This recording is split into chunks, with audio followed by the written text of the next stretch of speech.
Welcome to our channel. Today we how to install Prequalification on Discover for better odds. Quick tutorial step by step clearly. To get started, open your web browser and go to the Discover website. Log in to your Discover account using your credentials. Once logged in, navigate to the credit card section in the main menu. Look for the option labeled Prequalify and click on it. You will be directed to the Prequalification form. Fill in the required personal information, including your name, address, and social security number. Make sure to provide accurate financial details, such as your income and employment status. Review the terms and conditions carefully before proceeding. After filling out the form, click on the Check Your Eligibility button. Wait for a few moments while Discover processes your information.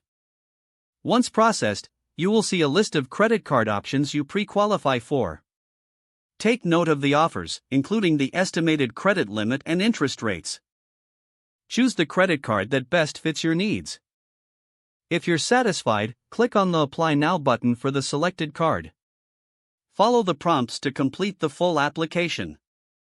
Submit your application and await confirmation of your approval status. You have now successfully completed the pre-qualification process on Discover. If the page does not load, refresh the browser or try again in a private or incognito window. Make sure you are using the correct email address, then retype it carefully to avoid small typos.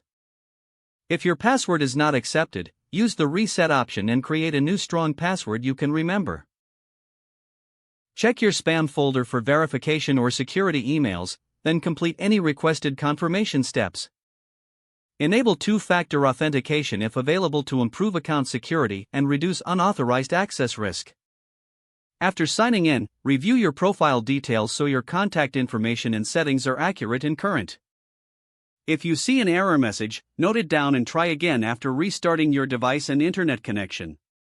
Log out when you finish, especially on shared devices, to keep your account and payment information secure. If the page does not load, refresh the browser or try again in a private or incognito window. Make sure you are using the correct email address, then retype it carefully to avoid small typos. If your password is not accepted, use the reset option and create a new strong password you can remember. Don't forget to like this video and subscribe to our channel for more step-by-step tech guides.